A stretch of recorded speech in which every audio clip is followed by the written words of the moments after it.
25 ஆண்டு கால நம்பிக்கை, என்றென்றும் வரன் பார்க்கும் சேவையில் தமிழர்களின் நம்பர் 1 சாய்ஸ் தமிழ் மேட்ரிமோனி. எல்லாருக்கும் வணக்கம்.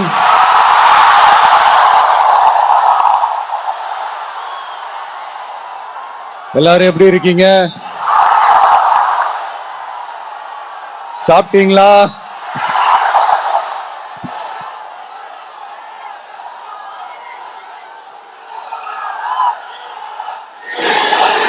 அண்ணா அவர்களுக்கு ஒரு வணக்கம், பெரியார் அவர்களுக்கு ஒரு வணக்கம். இப்ப நான் எந்த மண்ணில் நின்னுட்டு இருக்கிறேன் தெரியுமா? ஒரு ஆண்டவர் அன்போட நெல்லுக்கடை மாரியம்மன் அன்னை வேளாங்கண்ணி ஆசியோட கடல் தாய் மடியில் இருக்கிற என் மனசுக்கு ரொம்ப நெருக்கமான நாகப்பட்டினம் மண்ணில் இருந்து நின்று பேசிட்டு இருக்கிறேன். என் நெஞ்சில் குடியிருக்கும்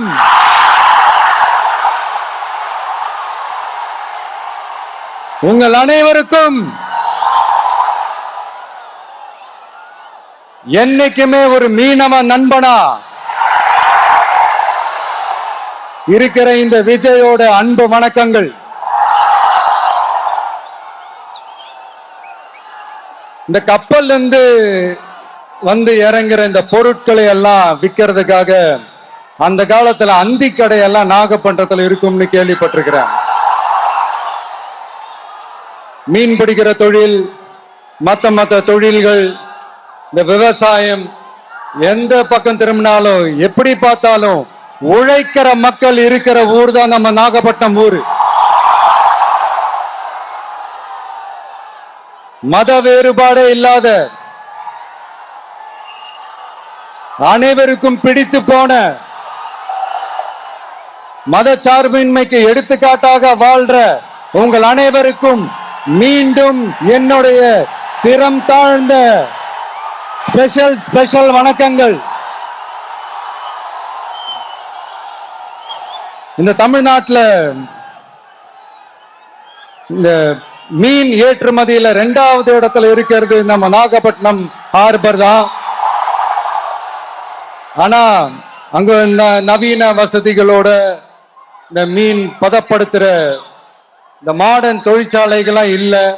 அது மட்டும் இல்ல, இந்த அடிப்படை வசதிகள் கொண்ட இந்த வீடுகள்லாம் இல்லாம ரொம்ப அதிகமா இந்த குடிசை பகுதிகள் இருக்கிற ஊரும் நம்ம நாகப்பட்டினம் ஊரு தான்.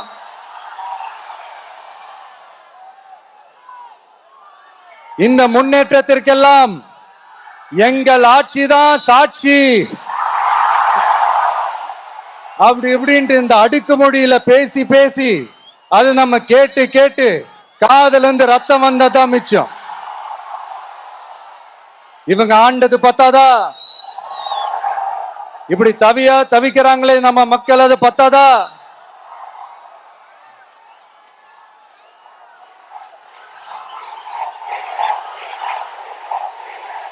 Thank you.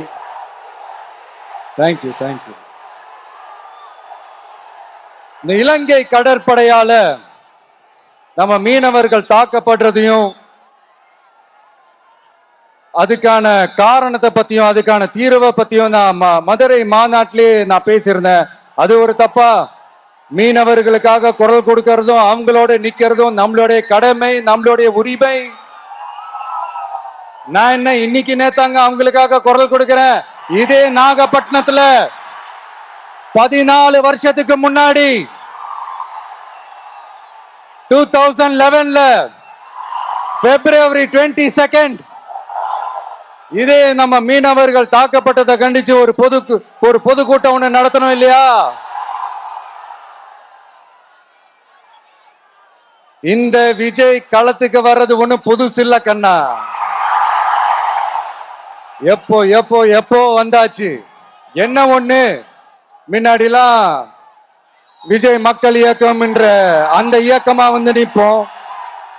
இப்ப தமிழக வெற்றி கழகம் என்ற அந்த ஒரு அரசியல் இயக்கமா வந்து நிக்கிறோம். அவ்வளவுதான் வித்தியாசம். அன்னைக்கும் சரி, இன்னைக்கும் சரி, இனிமேலும் சரி, மக்களுக்காக மக்களோட நிக்கிறது தான். இது புரிய வேண்டியவங்களுக்கு புரிஞ்சா சரி.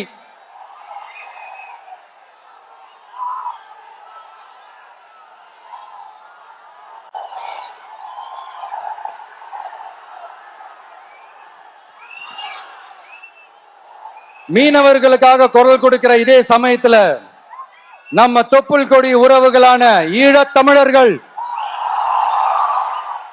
அவங்க இலங்கையில இருந்தாலும் உலகத்துல எந்த மூலையில இருந்தாலும் தாய்ப்பாசம் காட்டின தலைவனை இழந்து தவிக்கிற அவங்களுக்காகவும் குரல் கொடுக்கிறது, அவங்களுக்காகவும் நிக்கிறது நம்மளோட கடமை இல்லையா? மீனவர்களோட உயிர் எந்த அளவுக்கு முக்கியமோ அந்த அளவுக்கு ஈழத் தமிழர்களோட அவங்களுடைய கனவுகளும் அவங்களுடைய வாழ்க்கையும் நமக்கு ரொம்ப ரொம்ப முக்கியம். நம்ம மீனவர்கள் படுற இந்த கஷ்டத்தை எல்லாம் பார்த்து ஒரு பெருசா ஒரு கடிதம் ஒண்ணு எழுதிட்டு அதுக்கப்புறம் கப்சிப்புன்னு சைலண்டா போறதுக்கு நாம ஒண்ணு இந்த கபட நாடக திமுக அரசும் கிடையாது. மத்த மீனவர்கள்னா இந்திய மீனவர்கள், நம்ம மீனவர்கள்னா தமிழக மீனவர்கள், இப்படி பிரிச்சு பார்த்து பேசுறதுக்கு நாம ஒண்ணு பாசிச பாஜக அரசும் கிடையாது. நிரந்தரமான தீர்வு, நிரந்தரமான ஒரு இந்த ப்ராப்ளத்தை சால்வ் பண்றதுதான் நம்மளுடைய ஒரு முக்கியமான ஒரு அஜெண்டாவே. சரி, இப்ப நம்ம நாகப்பட்டினம் ஏரியாவுக்கு வருவோம்.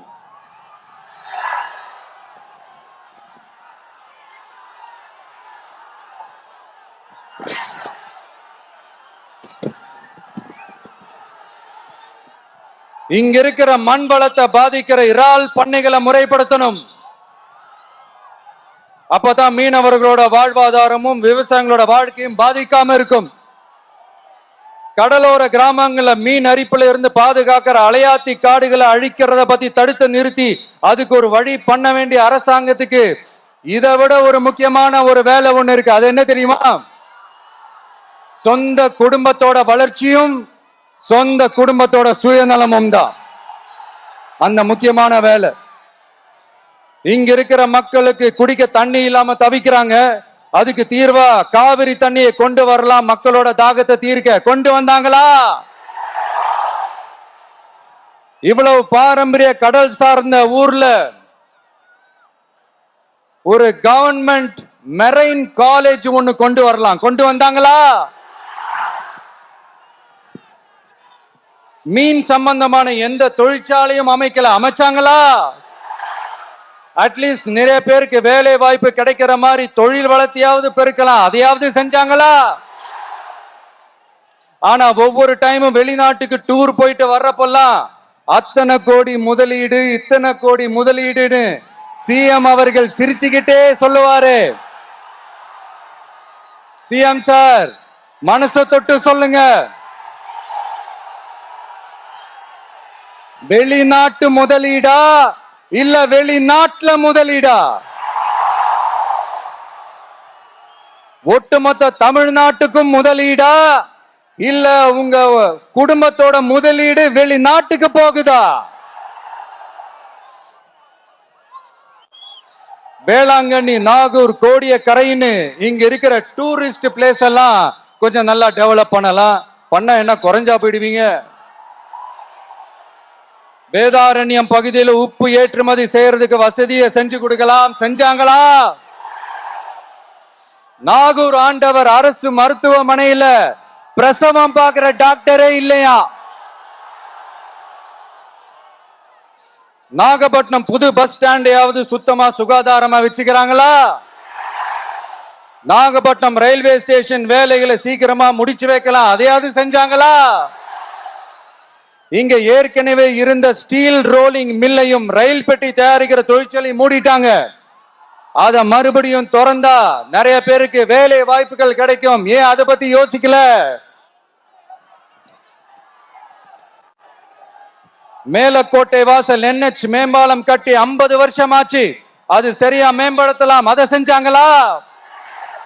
Thanjavur to Nagapattinam NH road வேலை பல வருஷமா நடக்குது, இன்னும் முடிச்ச பாடே காணும், அதை வேகப்படுத்தி முடிச்சிருக்கலாம், அதையாவது செஞ்சாங்களா? ரொம்ப முக்கியமா நெல்லு மூட்டையெல்லாம் மழை காலத்துல வெள்ளத்துல நனைஞ்சு நம்ம விவசாயிங்க எவ்வளவு வேதனைப்படுறாங்க. அதுக்கு சரியான ஒரு குடவுன் கட்டி தரலாம், அதையாவது கட்டி தந்தாங்களா? எலெக்ஷனுக்கு முன்னாடி திமுக காரங்க வந்து செய்வோம் செய்வோம் செய்வோம் செய்வோம்னு சொன்னாங்களே, செஞ்சாங்களா?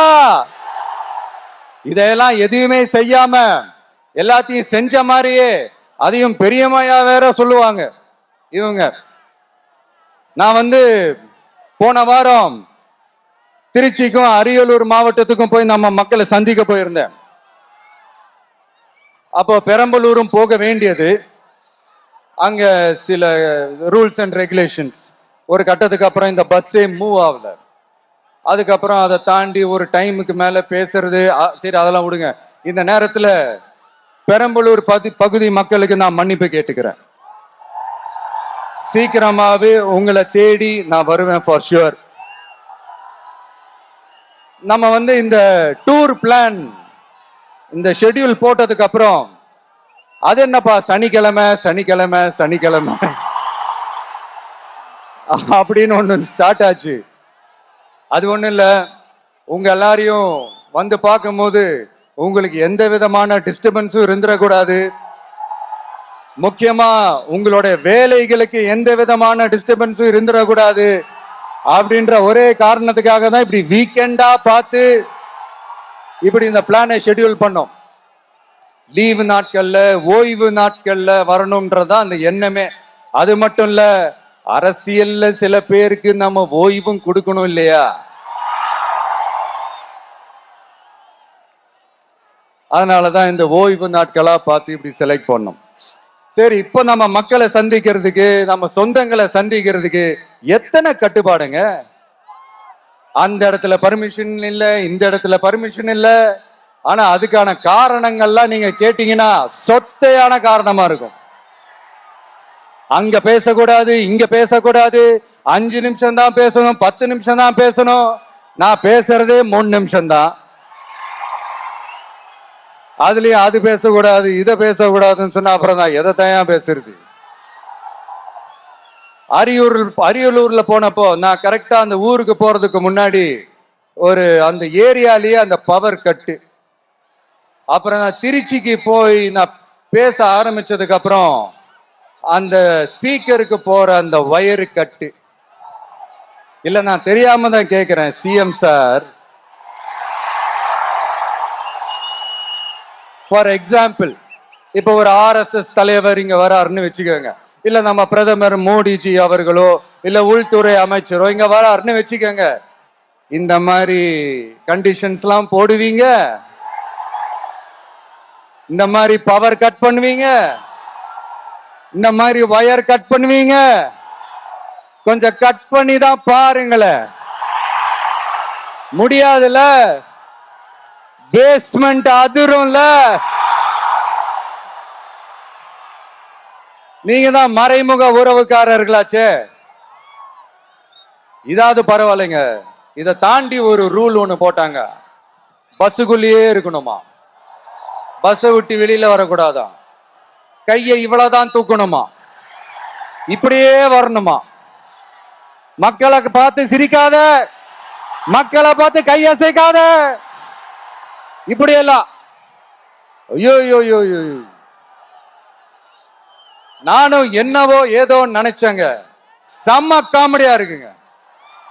ஐ am just enjoying like anything. நேரடியாவே கேட்கிறேன், சிஎம் சார் மிரட்டி பாக்குறீங்களா? அதுக்கு இந்த விஜய் ஆள் இல்ல சார், அதுக்கு நாம ஆள் இல்ல சார்.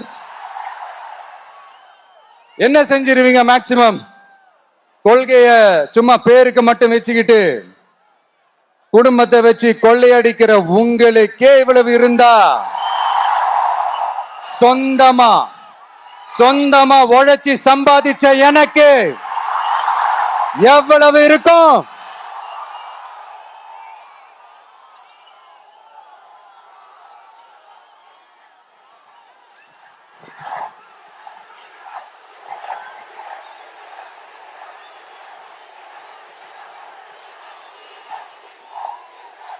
தேங்க்யூ நண்பா. என்ன நாங்க பெருசா கேட்டுவிட்டோம்? மக்கள் நிம்மதியா ஃப்ரீயா நின்று பார்க்கறதுக்கு ஒரு இடம், அதை நாங்க தேர்வு செஞ்சு அதுக்கு பர்மிஷன் கேட்கிறோம். ஆனா நீங்க என்ன பண்றீங்க?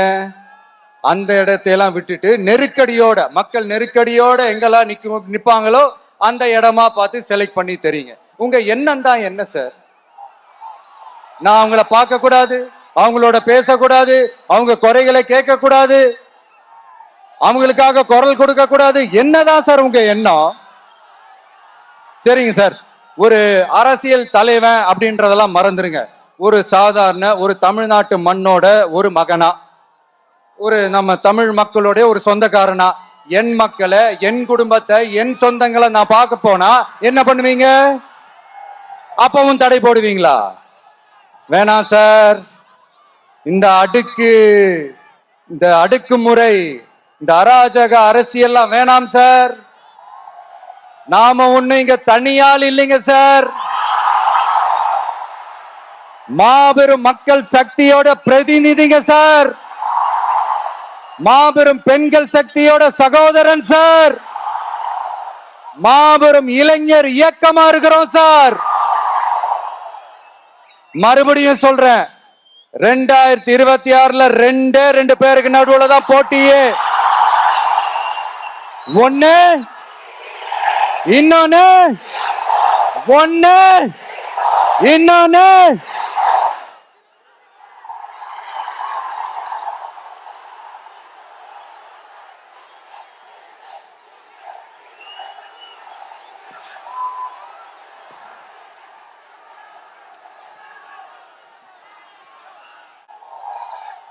இந்த பூச்சாண்டி வேலையெல்லாம் காட்டுறதை விட்டுட்டு தில்லா கெத்தா நேர்மையா எலெக்ஷனை சந்திக்க வாங்க சார். பார்த்துடலாம் சார். கொள்கையை பேருக்கு மட்டும் வச்சுக்கிட்டு குடும்பத்தை வச்சு தமிழ்நாட்டை கொள்ளையடிக்கிற நீங்களா, இல்ல தமிழ்நாட்டில் இருக்கிற ஒவ்வொரு வீட்டுக்குள்ளேயும் ஒருத்தனா இருக்கிற நானா, இந்த விஜயா? பார்த்தலாம் சார். இனிமேலும் இந்த தடைகள்லாம் போட்டீங்கன்னா நான் நேரடியா மக்கள்கிட்டயே பர்மிஷன் கேட்டுருவேன். மக்களே நீங்க சொல்லுங்க, நான் உங்களை பார்க்க வரக்கூடாதா? நான் உங்களோட பேசக்கூடாதா? உங்க குறைகளை நான் கேட்க கூடாதா? உங்களுக்காக நான் குரல் கொடுக்க கூடாதா? இப்படி நமக்கு தடையா போடுறாங்களே, இந்த திமுக அரசு மறுபடியும் ஆட்சிக்கு வரணுமா? உங்க நல்லதுக்காக நம்ம உங்க டிவிக்கு ஆட்சி அமையணுமா? சத்தமா கேட்டுச்சா மை டியர்? ஏன்பா, நான் தான் அப்பவே சொன்னல, அவருக்கு ஆசையா பாசமா கூப்பிட்டா பிடிக்க மாட்டேங்குது. ஏன்பா மறுபடியும்? கேட்டுச்சா சிஎம் சார்?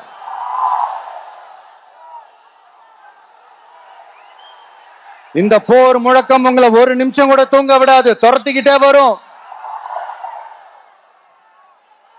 கான்பிடண்டா இருங்க, நல்லதே நடக்கும், வெற்றி நிச்சயம். மீண்டும் சந்திக்கும் வரை நன்றி, வணக்கம். உங்கள் மகன் மற்றும் மகளுக்கு சிறந்த துணையை தேர்ந்தெடுக்க தமிழர்களின் நம்பர் 1 சாய்ஸ் தமிழ் மேட்ரிமோனி. 1000க்கும் மேற்பட்ட வெற்றிகரமான திருமணங்கள், 25 வருட நம்பகமான வரன் பார்க்கும் சேவை. இன்றே தமிழ் மேட்ரிமோனி ஆப்பை டவுன்லோட் செய்யுங்கள்.